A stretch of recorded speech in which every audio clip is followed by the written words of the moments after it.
감리교를 창시하신 분이 요한 웨슬레라는 분입니다. 감리교의 창시자인 요한 웨슬레 선생님이 어느 날 그에게 한 교우가 찾아왔습니다. 이 목사님에게 한 교우가 찾아와서 이렇게 목사님에게 질문을 하는 거예요. 목사님, 나는 지금의 이 고통과 문제, 여러 가지 쌓여 있는 걱정에서 어떻게 헤어나야 할지 정말 앞이 캄캄할 뿐입니다.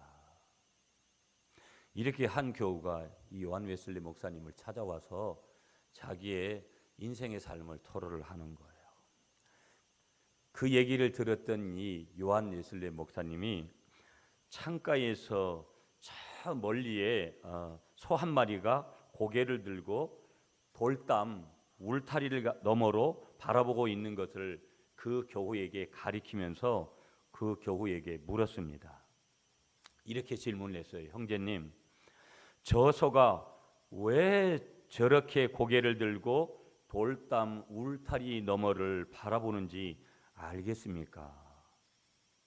그렇게 질문을 하니까 이 교우가 이렇게 대답을 해요. 목사님에게. 글쎄요 목사님, 왜 그럴까요? 이렇게 반문을 하면서 대답을 합니다. 그때 이 요한 웨슬리 목사님은 이렇게 다시 이 교우에게 얘기를 해줍니다. 결론적인 얘기죠. 잘 보십시오 교우님, 형제님, 그렇게 얘기하고 저 소는 돌담을 뚫고 볼 수 없기 때문에 고개를 쳐들고 담 위를 보는 것입니다. 저 소처럼 지금 형제님도 앞에 막힌 걱정과 문제의 담 그 너머를 바라보십시오. 그리고 담의 앞 부분뿐만 아니라 그 담 너머 그리고 위를 바라보면서 우리의 힘이 되시고 우리를 도우시는 하나님을 바라보십시오. 이렇게 요한 웨슬레 목사님이 자기를 찾아온 교우에게 이런 권면을 했다라는 거예요. 사람은 다 걱정 없이 사는 사람이 누가 있겠어요? 고민이 없이 살아가는 사람이 누가 있겠어요? 겉으로는 화려한 옷을 입고 겉으로는 뭐 별로 문제 될 게 없는 삶을 살아가는 그런 것 같은 사람이 더 문제가 많고요, 더 걱정거리가 많고 더 고민을 많이 하면서 살아온 사람들이 훨씬 더 많습니다. 그래서 사람은 사람을 외모로 보려고 하지만 하나님은 사람을 외모로 보지 않는 이유가 뭐냐면, 얼마든지 사람은 외모로 자기를 감추을 수 있는지 몰라도 감추어진 그 내면에 그 드러나야 될 많은 아픔들과 상처라는 것이 모든 사람들에게 다 공존하고 있더라는 거예요. 어찌 보면 화려할 것 같고 어찌 보면 그런 문제를 전혀 담고 살지 않을 것 같은 그 사람들이 더 그런 문제 속에서 많이 노출되어서 살아가는 것이 어찌 보면 오늘 21세기 포스트 모더니즘 시대를 살아가는 사람들의 어떻게 보면 보편적인 그런 흐름이 아닐까라는 그런 생각을 또 하게 됩니다. 이 아침에. 그래서 우리는 사람은 항상 무엇을 쳐다보고 사느냐에 따라서 그 인생이 결정되는 거예요. 왜 그러냐면 보는 것에서 모든 것들이 첫 출발되는 거거든요. 좋은 것을 봐서 성공하는 사람이 있고 좋지 않은 것을 봐서 실패하는 사람이 나오는 거예요. 모든 인생사의 모든 것의 첫 출발은 보는 것에서 출발하기 때문에. 그래서 우리가 항상 무엇을 봤느냐, 예수님도 네가 지금 무엇을 보느냐, 하나님께서도 오늘 우리에게 성령을 통해서 항상 물으시는 거예요. 네가 지금 뭘 보면서 살아가느냐.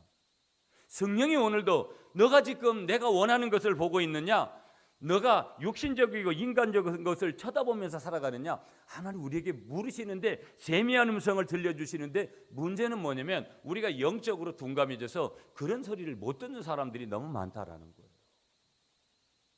여러분, 오늘 이 아침에 여러분들을 축복합니다. 하나님이 여러분들 속에 세미한 음성을 들려주실 때 그 하나님의 음성을 들으시는 여러분이 되시기를 축복합니다. 왜 그러냐면 그 하나님의 음성을 듣는다면 반드시 하나님은 좋은 것으로 우리의 삶을, 우리의 가정을, 우리의 나아가는 길을 좋은 길로 인도해 주시기 때문인 줄 믿습니다. 그런데 우리가 하나님의 것이 아닌 우리가 잘못된 것을 쳐다보고 살아간다면 우리의 인생의 결정은 뻔한 것이라는 거예요.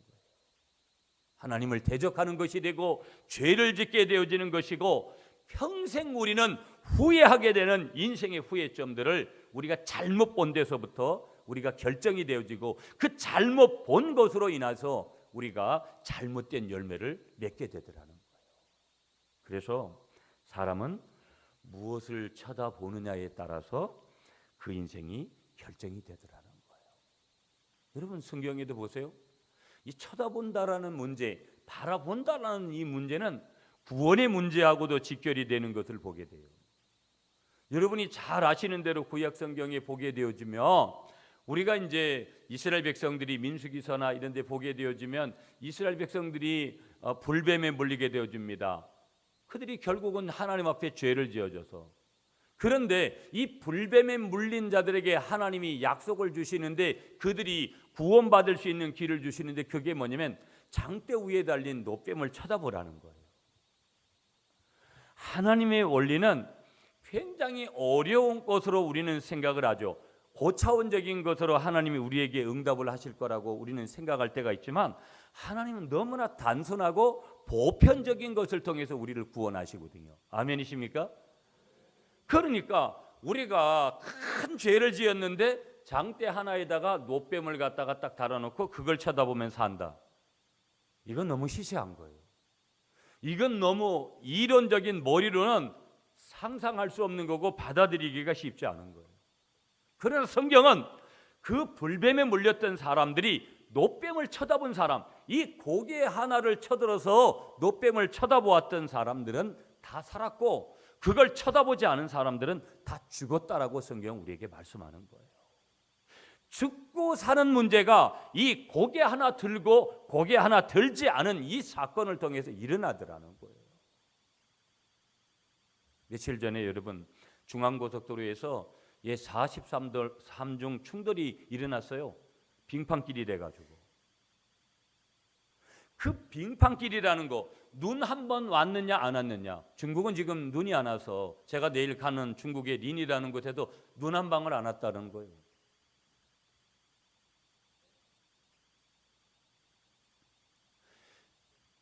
여름 같으면은 그런 사고라는 것은 있을래야 있을 수 없는 거예요. 어찌 보면 봄, 여름, 가을, 겨울이 있다라는 사계절이 있다라는 것이 축복이면서도 어떤 때는 그것이 잘못 쓰여질 때 그 축복이 어떻게 되는 거예요? 심판이 되고 저주가 될 수 있더라는 거예요. 여러분, 뭘 여러분이 보느냐? 그걸 봄으로써 여러분은 꿈을 꾸고 또 여러 가지 계획을 하잖아요. 여러분이 쳐다보고 있는 것들이 늘 말씀드리지만 비전에서 온 것들이 아니고 여러분 스스로가 만든 야망이라면 여러분이 가지고 있는 것만을 위해서 이루고자 하는 야망 속에 있는 것이라면 결코 그것은 하나님이 기뻐하실 것이 아니고 결코 그것은 우리의 인생을 영적으로 결정내지는 않을 거라는 추측을 우리가 해볼 수 있는 거예요. 그래서 우리는 땅의 것을 쳐다보고 사는 사람은 땅의 것으로 살 것이고요, 하늘을 쳐다보고 사는 사람은 하늘의 것으로 살 것이다. 하늘의 것이 보이면 하나님의 축복을 받을 거고 땅의 것이 보이면 겨우 내가 가지고 있는 그 내 능력의 한계의 바운더리 속에서 살다가 때로는 어떻게 될지 모르는 그런 속에 우리가 놓여지게 될지도 모르는 것이고요, 미래를 쳐다보고 사는 사람은 미래에 우리에게 주어질 꿈과 소망으로 기쁨을 누리게 될 것이고 땅의 것만 바라보고 사는 인간은 저속해지고 비열해질 것이나 하늘의 것을 보는 인간은 거룩해지는 것이 오늘 성경을 통해서도 하나님께서 음성을 통해서도 우리와 일반 계시와 자연 계시, 특별히 특별 계시를 통해서 주시는 하나님의 음성이 아닐까, 우리는 그렇게 분명히 짐작할 수 있는 것이고 오늘 말씀을 통해서도 그와 같은 메시지를 주시는 것이죠. 우리가 시편 62편 1절 2절에 가보면 이런 말씀을 주십니다. 나의 영혼이 잠잠히 하나님만 바라며 나의 구원이 그에게서 나오는도다. 오직 그만이 나의 반석이시요 나의 구원이시요 나의 요새이시니 내가 크게 흔들리지 아니하리로다. 여러분 다윗의 시거든요, 이 시편 62편이. 그런데 보세요, 여기 하나님만 바란다. 다른 말로 말하면 그냥 보편적으로 나는 하나님만 바라보고 삽니다, 이런 고백을 누가 하냐면 다윗이 하고 있더라는 거예요. 난 하나님만 바라보고 삽니다. 여러분은 하나님만 바라보고 사십니까? 아무 얘기를 안 해요. 지금 설교가 갔다 여러분 마음속에 들어오지를 않나 보죠? 참네. 여러분은 도대체 무슨 생각을 하고 살아가는 건지 저하고 거의 제가 볼 때도 여러분들하고 커뮤니케이션이 별로 잘 안 돼요, 요즘. 제가 이렇게 영적으로 진단하는데. 그러니까 아멘을 못 하는 거예요. 그게 겸손인 줄 아세요? 교만입니다, 여러분. 여러분이 회개해야 될 거예요. 말씀이 떨어지는데 말씀 앞에 아멘을 못 한다. 교만이죠, 그게. 그건 하나님이 자기 아버지라는 것을 인정하지 않는 거예요.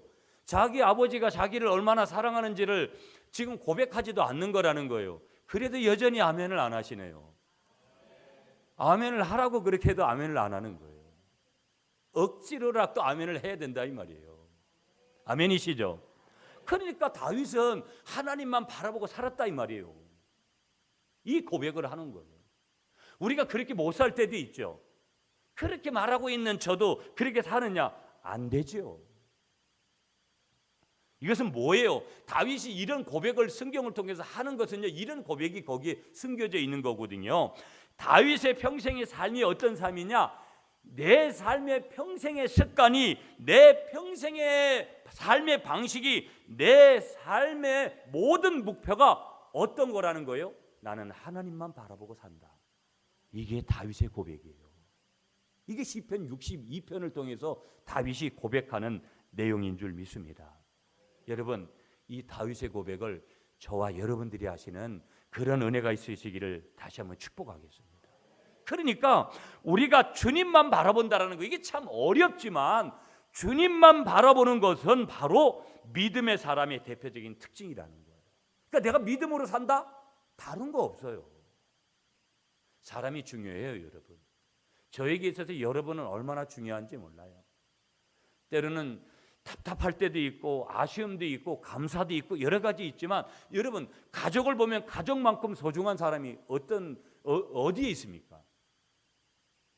저희는 토요일마다 보는 연속극이 있어요. 그 가족의 드라마인데 그 제목을 모르겠는데, 여러분 8시에 매주 토요일 날 주일에 하는 거거든요. 그런데 정말 어제도 그런 멘트가 많이 나왔어요. 우리는 가족이잖냐. 이 가족이라는 게 얼마나 소중해요. 별로 여러분들은 가족도 별로 그런 의미들이 안 오나 보네요. 네. 그러니까 우리가 이 믿음만 바라본다라는 것은 이 믿음의 사람 특징. 저 사람 믿음의 사람이구나. 다른 게 기도 몇 시간 했다, 성경 못 듣겠다, 이게 믿음의 사람을 대표하는 게 아니라는 거예요. 그게 중요하지 않다라는 게 아니거든요.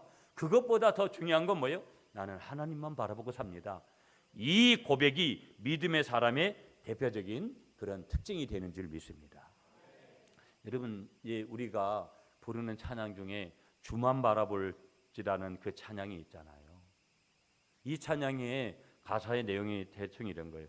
하나님의 사랑을 사모하는 자, 하나님의 평안을 바라보는 자, 너의 모든 것 창조하신 우리 주님이 너를 얼마나 사랑하시는지.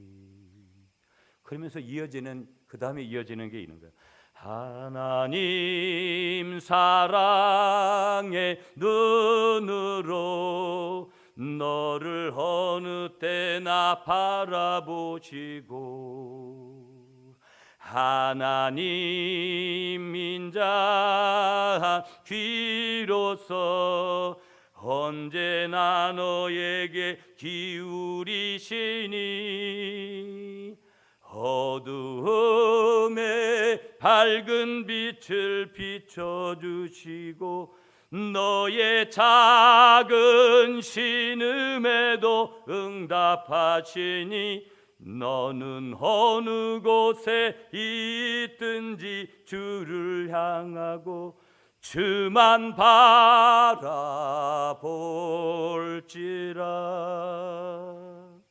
그런데 이 찬양 중에 여러분 이런 가사가 너무 들어오는 거예요. 하나님이 인자한 귀로서 언제나 너에게 기울이시니 어두움의 밝은 빛을 비춰주시고 너의 작은 신음에도 응답하시니 너는 어느 곳에 있든지 주를 향하고. 한번 따라하겠습니다. 나의 작은 신음에도 응답하시는 하나님. 아멘이십니까 여러분? 그런데 보세요, 그 하나님이 그렇게 위대한데, 그런데 주님만 바라보는 것은 문제 하나가 있어요. 내가 주님만 바라보고 산다. 오늘 21세기에 이런 사람은요, 더 어떻게 다른 사람들에게 비춰지냐면요, 이런 주님만 바라보는 사람은 다른 사람들에게 미련하고 바보스럽게 보여요. 야, 이 좋은 세상에 우리가 살아가는데 우리가 좀 즐기고 우리가 좀 세상에 있는 것들 갖다가 다 취하고 누리면서 살아야지. 바보스러운 얘기하지 말라고. 그래서 많은 예수를 믿는다고 하는 사람들이 양다리를 거치는 거예요. 여러분들도 술 많이 드시고 아시죠? 술 먹고 세상 사람들 하듯이 그렇게 즐기는 게 그게 아주 굉장히 좋은 것으로. 그래서 예수 안 믿는 사람들은 너나 나나 똑같구나. 결국은 삶의 모습을 보면서 전도의 문이 열려지질 않는 거예요. 똑같으니까.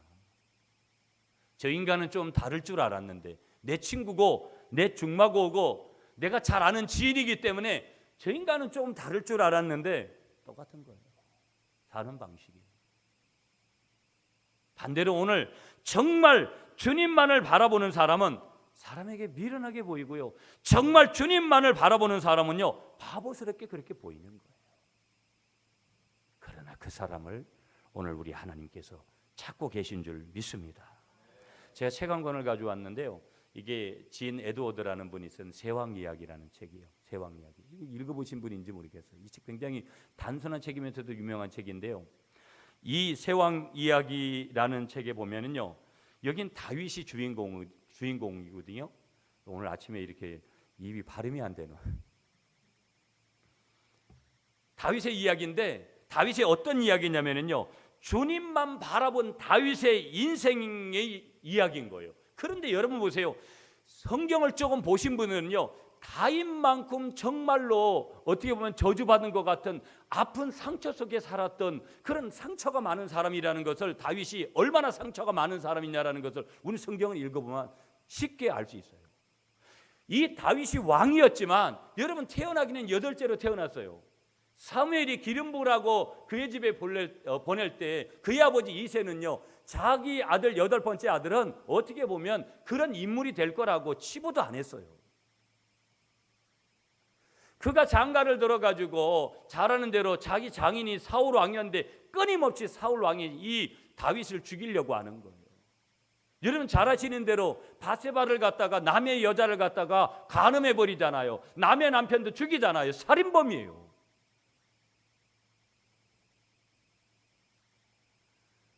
여러분 다윗이라는 사람이 하나님의 축복을 받았지만 이 사람이 얼마나 상처 가운데 살았는지를 우리가 조금 볼 수 있는 것이죠. 그런데 보면 이 책에서 그 다윗의 삶을 소개하면서 이 다윗의 인생을 살아가면서 인생의 위기 때마다 온갖 그런 고초와 수치를 당하면서도 결국 하나님의 일하심, 하나님의 도우심을 통해서 승리하는 삶을 그린 이야기의 내용이 이 세왕 이야기라는 책이에요.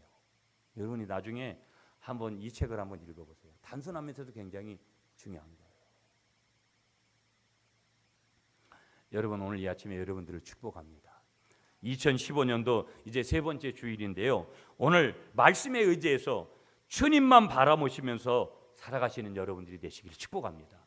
여러분 평생을 나는 이제 주님만 의지하면서 살겠다, 그렇게 고백하시면서 살아가시는 여러분들이 되시기를 다시 한번 축복하겠습니다.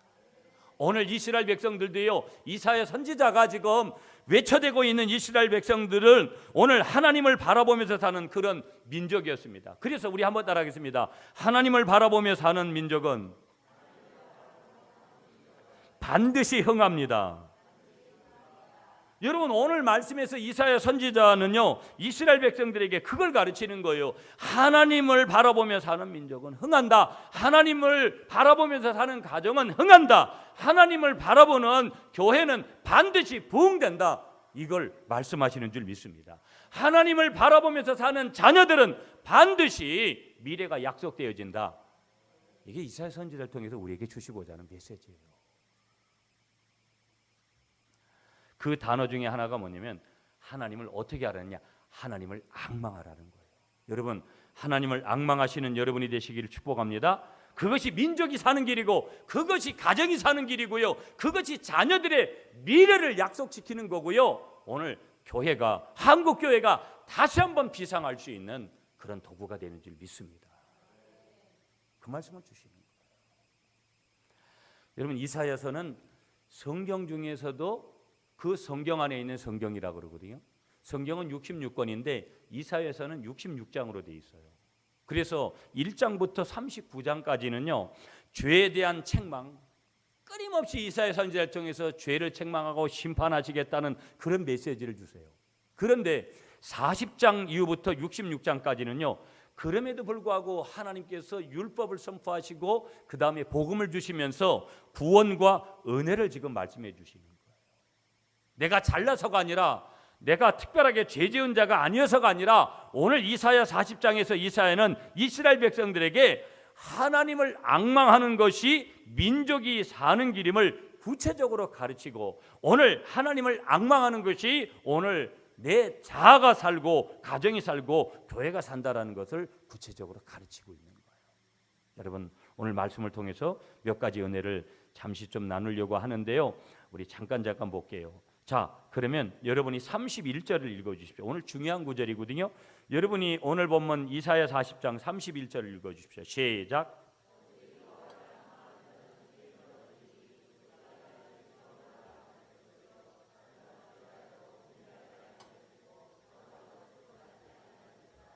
아멘. 자, 31절에 앙망이라는 단어가 나와요. 그럼 이 앙망이라는 이 단어의 뜻이 무슨 뜻이냐면 이런 뜻이에요. 한번 따라하겠습니다. 바라보면서 기다린다. 이 앙망이라는 단어를 국어사전적으로 제가 찾아보니까 설교를 준비하면서 이런 뜻이에요. 자기의 요구, 나의 희망이 실현되기를 우러러 바라는 거. 그러니까 여기서 우러러 바라보는 대상은 하나님이 아닐 수도 있어요. 국어사전적으로는 그건 지식이 될 수 있고 명예가 될 수 있고, 아니면은 뭐 여러 가지 인간이 추구할 수 있는 그런 것을 우러러 봐가지고 그것을 취해서 앙망해서 그것을 내가 이제 열매를 거두게 되는 것도 일반적인 원리에 있어요. 그런데 성경적이고 오늘 본문의 원어 속에 숨겨져 있는 이 앙망이라는 뜻은 뭐냐면, 오늘 바라보면서 기다리라는 그런 뜻도 있지만 더 정확하게 말씀드리면 한번 따라하겠습니다. 참을성 있게 기다리는 것이다. 그러니까 거기에는 반드시 참을성, 인내라는 단어가 있는데 그 인내가 어디로 연결되어 있냐면 수직적인 인내가 연결되어 있다라는 거예요. 하나님 안에서 내가 인내하는 거, 참는 거, 이게 전제가 되어 있다는, 어디 안에? 앙망한다라는 이 단어 속에는. 아멘이십니까, 여러분? 그러니까 하나님을 의지하고 바라고 기다리고 의존한다. 하나님만 의존하고 하나님만 바라본다. 이런 태도가 뭐예요? 이런 태도가 믿음이고, 이런 태도가 뭐예요? 신앙이라는 거예요. 그러니까 국어사전적으로는 얼마든지 뭐예요? 앙망이라는 단어를 다른 용도로 다른 것을 바라보면서도 내가 그것을 목적을 우리가 이루어낼 수 있지만, 성경적인 앙망이라는 것은 오직 누구를 쳐다보므로? 하나님을 쳐다보므로 그걸 우리가 하나님이 주신 은혜 가운데, 이 앙망하는 가운데 우리가 하나님이 주시는 열매를 거두게 되는 줄 믿습니다. 그러니까 우리가 주어가 뭐예요? 주님이에요.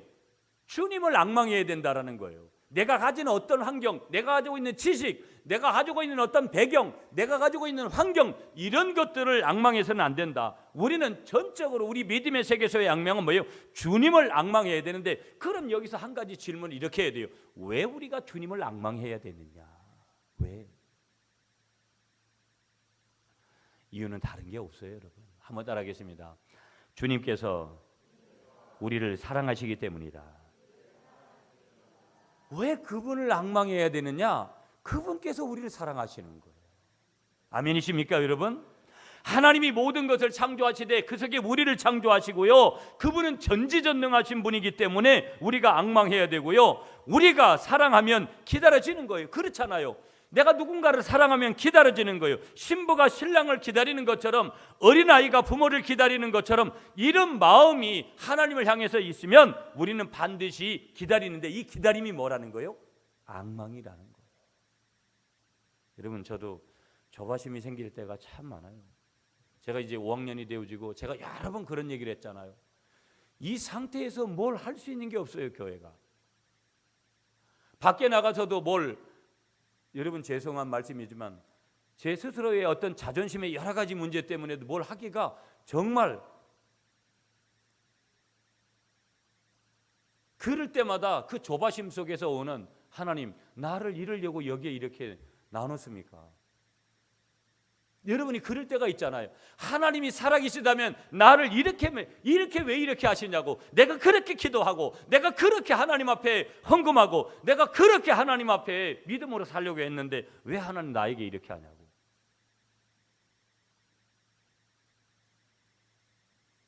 저에게도 그런 마음이 있거든요.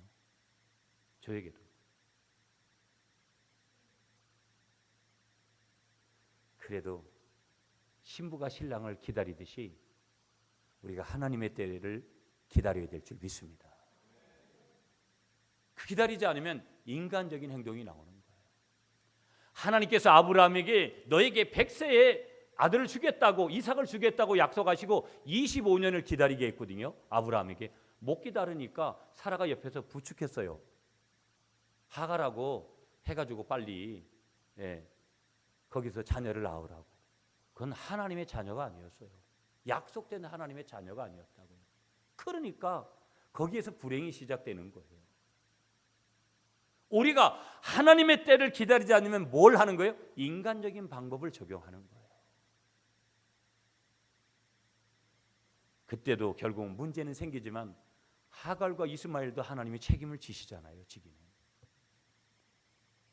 그러나 그건 하나님의 뜻보다는 인간이 기다리지 못해서 저지른 행동 속에서 오는 결과물이었거든요. 여러분, 신부가 신랑을 기다리듯이 주님의 때를 기다리면서 앙망하시면서 생활하시는 여러분들이 되시기를 간절히 축복하겠습니다.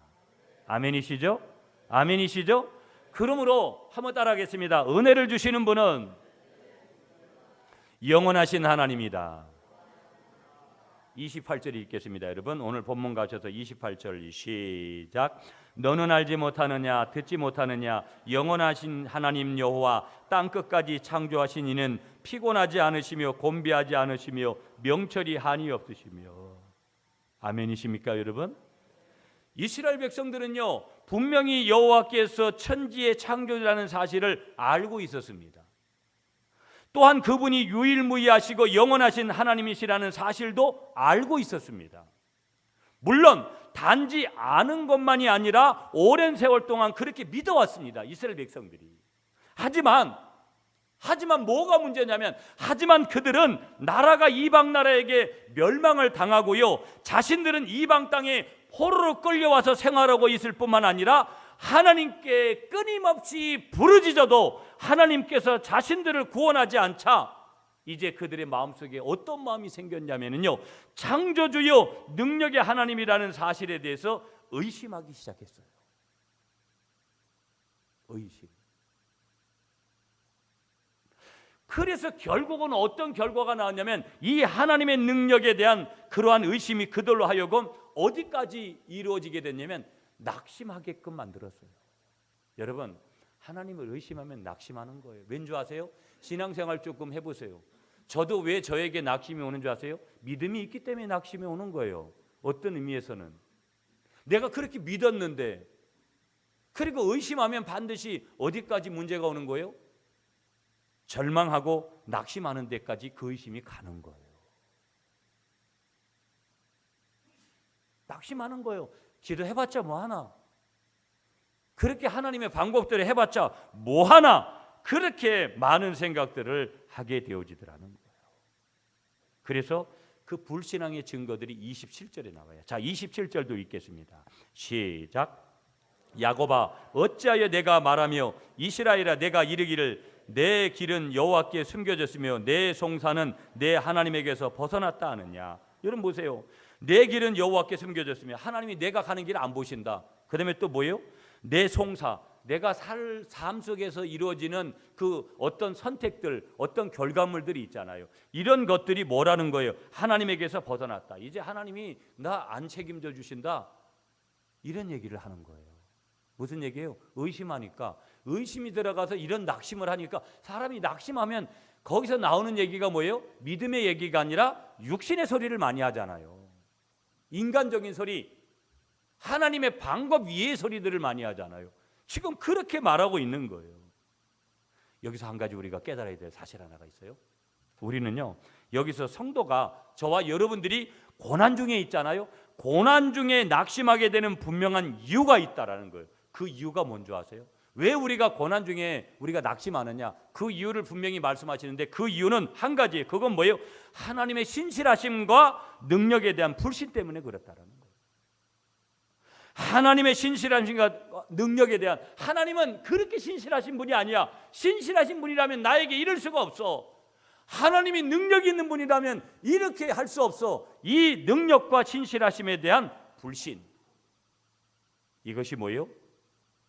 고난 중에 내가 낙심하게 되는 이유라는 거예요. 여러분, 내가 누구를 아는데 그 사람이 나를 100% 도와줄 거라, 이런 확신이 있으면 걱정할 이유가 없어요. 인간적으로도요. 저 사장이, 저 사람 돈 많은 사람인데, 저 사람 권력이 있는 사람인데, 저 사람이 나를 100% 밀어주기로 했다. 걱정할 게 없다고요. 그런데 하물며 천지의 주관자가 되시고 천지의 주인 되신 하나님께서 우리를 도와주신다라는 그런 확신이 있어 보세요. 흔들리려야 흔들릴 수가 없는 거예요. 그러므로 내가 고난 중에 낙심하게 되는 이유는 뭐예요? 하나님의 신실하심, 하나님의 능력을 불신하기 때문에 그런 일들이 우리에게 오는 거예요. 사단이 공격하고 내 스스로가 그렇게 빠질 때가 있잖아요. 여러분, 어떤 상황 속에서도, 어떤 고난 속에서도 주님을 바라보시는 여러분들이 되시기를 간절히 축복하겠습니다. 시편 3편 5절 6절에 보면은요, 내가 누워 자고 깨었으니 여호와께서 나를 붙드심이로다. 천만인이 나를 에워싸 진친다 하여도 나는 두려워하지 아니하리로다. 천만인이 나를 둘러서 진친자 하더라도 나는 두려워하지 않겠다. 이 두려워하지 않겠다는 이 확신이 어디로부터 온 거예요? 오늘 주님께서만 이 귀한 담대한 고백을 하게 하실 줄 믿습니다. 이 시편 기자가 이 주님이 주시는 담대한 확신이 있었기 때문에, 주님을 바라보는 가운데 이 확신이 있었기 때문에 이 두려움을 이길 수 있다라는 고백을 하게 되는 줄 믿습니다. 인터넷에 가니까 이 바라봄의 원칙이라는 글이 하나 올라와 있어요. 제가 한번 읽어드릴게요. 우리는 우리가 바라보는 것을 얻게 됩니다. 우리는 우리가 바라보는 것을 담게 됩니다. 우리는 우리가 바라보는 것에 의해 변화되게 됩니다. 하나님을 바라보면 하나님을 얻게 됩니다. 하나님을 바라보면 하나님을 담게 됩니다. 하나님을 바라보면 하나님에 의해 변화됩니다. 인내를 가지고 끝까지 바라보면 끝내 그것을 얻게 됩니다. 인내를 가지고 끝까지 노력하면 끝내 그분을 닮게 됩니다. 인내를 가지고 끝까지 하나님을 바라보면 마침내 하나님과 하나가 됩니다. 마침내 하나님과 하나가 됩니다. 아멘이십니까? 우리가 주님을 바라보면 마침내 누구하고 하나가 된다라는 거예요? 우리 주님과 내가 하나가 되는 역사가 일어나게 될 줄 믿습니다. 그러므로 한번 따라하겠습니다. 주님만 바라보는 성도이여라. 아멘이십니까? 오늘 이 주님만 바라보는 앙망하는 성도에게 하나님이 어떤 은혜를 주시는지를 31절에서 간략하게 몇 가지만 보면서 오늘 결론 맺으려고 합니다. 자, 31절 아까 읽었으니까 성경을 다시 보세요. 주님을 앙망하는 자에게 첫 번째로 주시는 은혜, 축복이 뭐냐? 오직 여호와를 앙망하는 자에게는 그 다음에 뭐를 얻으리니? 새 힘을 얻으리니. 첫 번째, 주님을 앙망하는 자에게, 하나님의 자녀에게 주시는 첫 번째 축복이 뭐라고요? 한번 따라하겠습니다. 새 힘을 주십니다. 아멘이시죠? 느헤미야 8장 10절에 가보면 여호와를 기뻐하는 것이 너희의 힘이니라, 이런 메시지를 주세요. 여호와를 기뻐하는 것이 너희의 힘이니라. 그러므로 그분은 우리에게 뭘 주시는 분이라는 거예요? 힘을 주시는 분인 줄 믿습니다. 여기 새 힘을 얻는다라는 히브리어 단어 원어를 이렇게 찾아봤어요. 찾아보니까 어떤 뜻이냐면 그들은 힘을 움트게 할 것이다. 그러니까 하나님을 앙망하는 자에게 새 힘을 주신다라는 축복은 뭐냐면 우리가 힘을 움트게 하는 축복을 우리에게 주신다 이 말이에요. 아멘이십니까? 힘이 움트게 한다. 여러분, 우리는 어떤 영양제를 먹든지 아니면 무슨 보약을 먹든지 아니면 영양제 주사를 먹든지 하면 우리 몸에 어떤 영향을 가하듯이 우리 스스로가 우리 주님이 주시는 새 힘을 얻으면 어떤 일이 벌어진다라는 거예요. 힘을 우리 스스로가 자생력, 면역력을 우리 스스로 안에서 하나님의 형상을 입은 우리들이 우리 안에서 그 힘을 움트게 하는, 잘되게 하는 것을 움트게 하는 그런 힘이, 그런 영향이 누구에게 주어진다라는 거예요? 저와 여러분들에게 주어진다라는 거예요. 여러분, 이런 사람이 가는 곳에는 절망이 희망으로 바뀌는 거예요. 이런 사람이 교회 안에 많아 보세요. 부흥되지 말라 그래도 부흥되는 거예요. 이런 사람이 가정이 있어 보세요. 이런 사람이 엄마이고 이런 사람이 아빠이고 이런 사람이 자녀들이면 교회가 가정이 건강하지 않을 수가 없는 거예요. 이 새 힘을 주시는 하나님 앞에 주님을 앙망할 때마다 이런 나의 힘을 움트게 하시는 새 힘을 받는 여러분이 되시기를 축복하겠습니다. 두 번째로요, 오늘 주시는 하나님의 메시지가, 여러분 31절을 여러분이 다시 한번 읽어주시겠습니까? 다시 한 번만 여러분이 31절 읽어주십시오. 시작.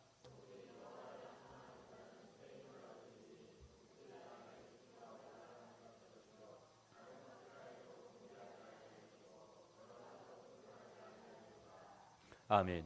한번 따라하겠습니다. 우리 한번 따라하겠습니다, 여러분. 독수리같이 올라가는 인생. 여러분, 인생은 새옹지마라는 말을 들어봤죠. 올라갈 때가 있고 내려갈 때가 있다라는 거. 인생이 항상 오르막만 있는 게 아니에요. 어떤 때는 항상 내리막이기 때문에 힘든 거예요. 올라가는데 힘들다 이런 사람 별로 없어요. 그때는 교만해져 가지고 모든 게 그냥 자기 건 줄 알아요. 인생이 내리막길을 항상 달릴 때가 힘든 거예요. 그렇지만 인생은 새옹지마요, 매일 내리막길만 있는 게 아니라는 거예요. 아멘이십니까? 내리막이 있으면 올라감이 있는 거예요. 이건 영적인 원리라 이 말이에요. 그런데 여기 독수리 날개치며 올라감 같을 것이요. 한번 따라하겠습니다. 하나님의 인생은 올라가는 인생이다. 두 번째로 주시는 하나님의 은혜가 우리가 주님을 앙망하면 우리를 올라가는 인생으로 만들어 주신다라는 거예요. 아멘이십니까? 독수리처럼 날개를 올릴 것이다. 여기서 올라간다는 뜻은 축복이에요. 내려간다는 것은 심판이고 저주입니다. 그러니까 독수리 날개쳐서 우리를 하나님께서 항상 올리신다. 누구에게 주시는 축복이라는 거예요? 주님을 바라보는, 주님을 앙망하는 자에게 주시는 두 번째 축복이라는 것을 믿으시면서 항상 여호와를 앙망하면서 주님이 주시는 이런 올라감의 축복을 받으시는 여러분이 되시기를 축복하겠습니다. 마지막으로 한 가지만 더 보고 간략하게 보고 마치는데요. 그 다음에 뭐라 그래요? 31절의 세 번째 축복이 다른 박질하여도 뭐하지 아니하고 곤비하지 아니하고 걸어가도 뭐하지 아니한다? 피곤하지 아니한다.